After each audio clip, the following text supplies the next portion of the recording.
que falou que quer regulamentar as mídias, né? E ele, pra mim, é o cara que vai ganhar, provavelmente. Ele tá aí na disputa na frente. O Lula é um político nato, né? Um dos maiores políticos que a gente tem no país. A gente dá para ver aí todos os acordos que ele está fazendo e a sinalização para o mercado, né? Você sabe que eu sou do PSOL, que nasceu de uma disputa que ocorreu lá em 2002, daí aí teve um racha e nasceu o PSOL. E aí é incrível, hoje em dia, eu tá vendo até a parte do meu partido, não todo o partido, que já está pulando, não querendo ter candidatura própria, não querendo ter discutindo o que a gente precisa discutir de debate sobre o que a gente quer de futuro, no primeiro turno querendo apoiar já o Lula.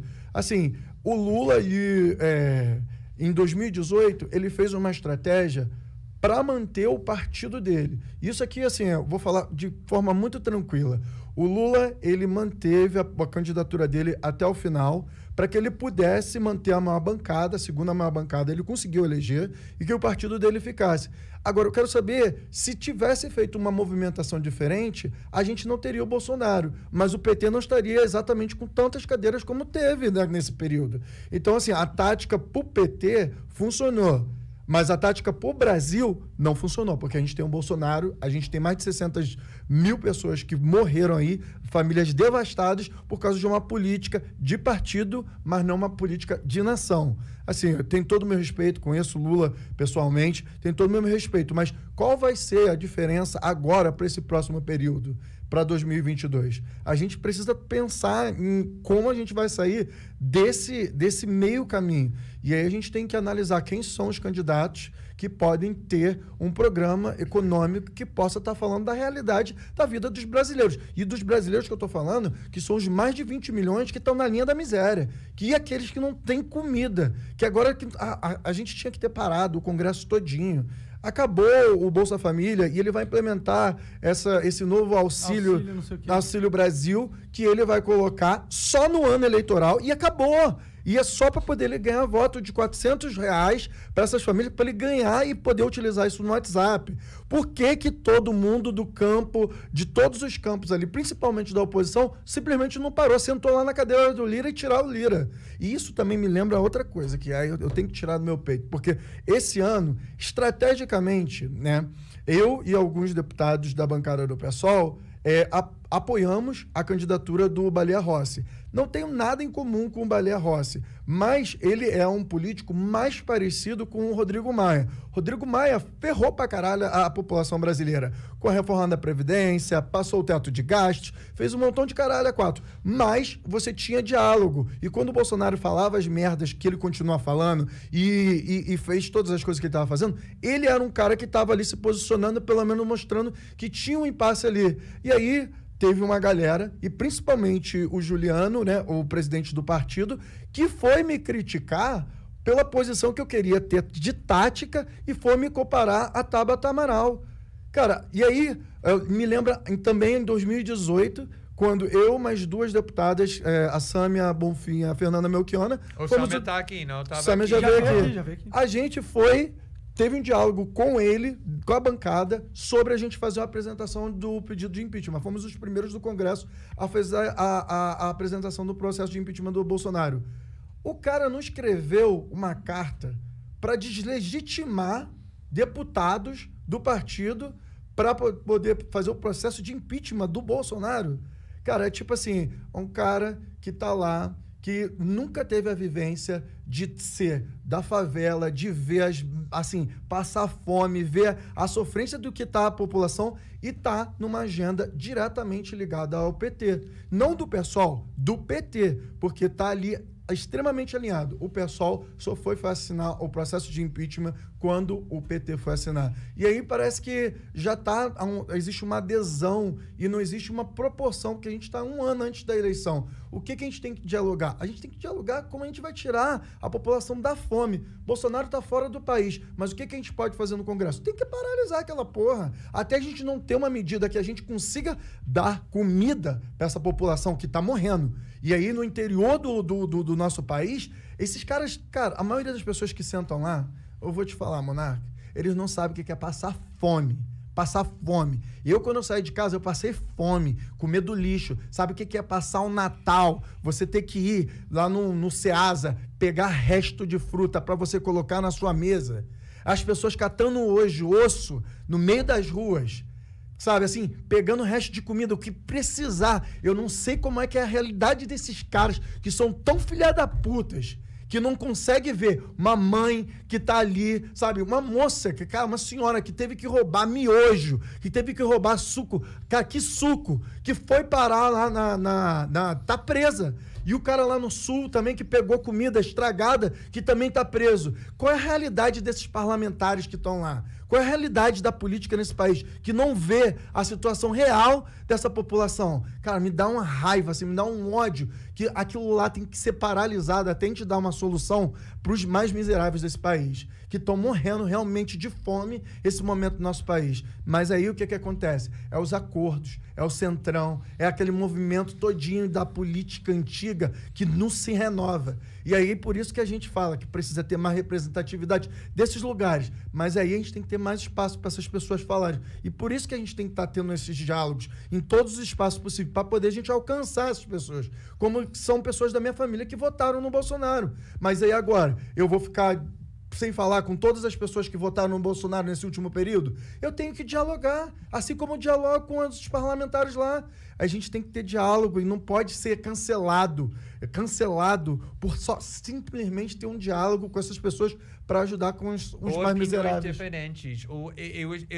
Eu estava vendo o dia todo, a semana toda, depois vocês anunciaram que o David vai vir aqui comigo, com o Diablo. E eu vou ficar com os 3 diabos, agora David também. E eu estava vendo muitas pessoas da esquerda. Veio lá dos Estados Unidos acabar com o David aqui, o brasileiro, pô. Atacando. Você é o diabo, né? Sim, exatamente. Atacando o David, denunciando o David, condenando o David. Por quê? Porque ele vai vir aqui, porque ele vai falar com pessoas que têm opiniões diferentes. E eu estou ouvindo o que ele acabou de falar na última 17 anos, que para David essas coisas, pobreza, fome, miseria, não é uma coisa abstrata, como muitas pessoas na esquerda olham para isso. Então, eu estava olhando para a biografia das pessoas atacando David. Eu sou doutorado na PUC, em várias coisas. Obviamente, eles veio da Universidade da Vida, pô. Exatamente. E eles vão julgar David com a vida que ele tinha, para tudo que ele passou, porque ele não olha para o político como um jogo, porque ele não quer ficar brincando com...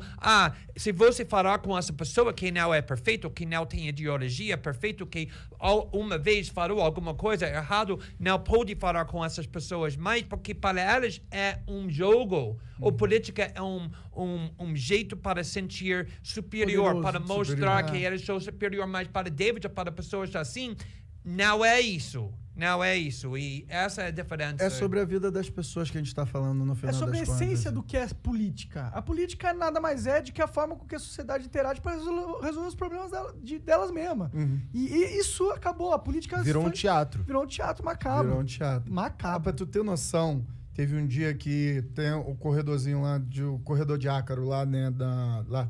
Eu me encontrei com o Daniel Silveira, ele passando por mim, aí veio falar assim, ei, David, que não sei o que, queria te falar contigo que não é nada pessoal, aqui a gente tudo personagem. Você sabe disso? Eu falei, caralho, não sou personagem não, cara. Eu lembro exatamente o que tu fez quando você rasgou a placa da Marielle. Aquilo ali machucou não só a mim, a família dela e todas as pessoas que seguiam o trabalho dela e que amavam ela.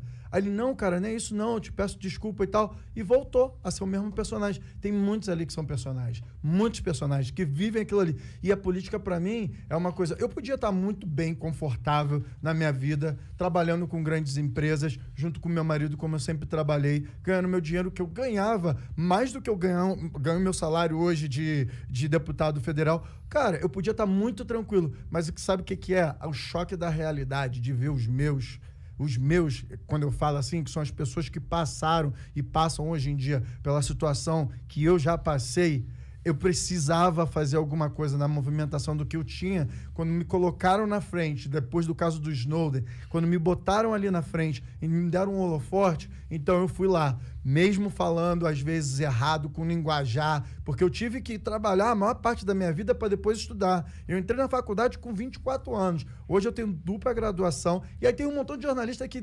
Já teve jornalista que veio falar comigo no Twitter porque eu escrevi alguma coisa numa sentença errada. Obviamente, eu passei parte da minha vida sem conseguir estudar. Eu tinha que trabalhar, andar com um sapato rasgado. Não tinha R$1,50 para poder comprar um salgado. E tinha que comer arroz, feijão e às vezes se sobrava 25 centavos, mortadela, uma fatia de mortadela em cima para poder complementar. Porque essa é a realidade dos brasileiros. A maioria dos brasileiros vai sofrer muito até a gente conseguir estagnizar e melhorar a economia do nosso país, que eu não estou vendo, assim, vários dos candidatos tendo um plano para isso. O plano é, vamos acalmar o mercado, vamos falar com a burguesia, que aí a burguesia vai fazer isso. Isso, sinceramente, eu não consigo compactuar com esse pacto que eles estão fazendo. Meu pacto é com o povo que está sofrendo dentro desse país. Parece que tem muito dos políticos que eles acham que o país e bem é a bolsa de valores ao valorizar.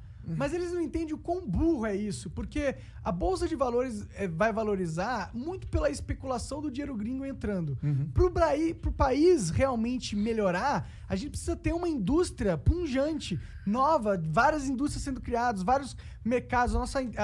A tecnologia, a gente não tem empresa de robótica, a gente não tem empresa de softwares quase. E cadê essas paradas que vão transformar o Brasil, que vai dar oportunidade para todo mundo? Não, e nesse sentido eu vou te falar, tem o acordo, né, Mercosul-União Europeia, que aí eu, junto com parlamentares europeus, estamos tentando barrar essa porra lá na União Europeia. Os parlamentares, né, de esquerda, radical mesmo, que são de esquerda, que não são esquerda caviar, estão lá na luta, na linha de frente. Por quê? Porque eles querem fazer um acordo tecnológico que a gente vai conseguir comprar lá. Todo mundo quer ter computador, quer ter celular, ótimo, a gente quer ter isso, mas a gente vai virar fazenda deles aqui, porque vai botar tudo no agronegócio e aí a gente vai ficar fazendo exportação de comida para lá, enquanto tem livre mercado aqui. Vai acontecer o mesmo problema que aconteceu entre os Estados Unidos e o México. O México está completamente fodido, mas sabe quem vai estar sempre ganhando com isso? São os grandes políticos que estão lá, trabalhando para o agronegócio, que aí vai fazer a gente regressar muitos anos. E aí eu estou conseguindo vários parlamentares aqui do Mercosul, porque eu estou na Comissão de Relações Exteriores e Defesa Nacional, para a gente conseguir paralisar isso. Porque a gente tem que evoluir a indústria nacional, cara. A gente tem muita gente boa aqui. A gente tem faculdades de ponta que consegue fazer um montão de coisa. Mas a gente não tem incentivo à educação, ao doutorado, à ciência aqui no nosso país. Eu acho que o problema Pelo contrário, né? Pelo contrário. A gente tem cortes nessas áreas. Muitos cortes. E eu acho que o problema é... Eu acho que tem que ter incentivos, claro, mas o maior problema não é nem isso, não chega nem a ser esse. O problema é que tem tantas barreiras pro empreendedor, pro cara que quer criar uma indústria, pro cara que quer criar alguma coisa, tem tantas barreiras que se torna impossível. A gente já tentou, a gente já pensou em vários projetos aqui, a gente tentou criar uma loja de camiseta. São tantas leis que te fodem que esse é o problema. Essas leis têm que ir embora.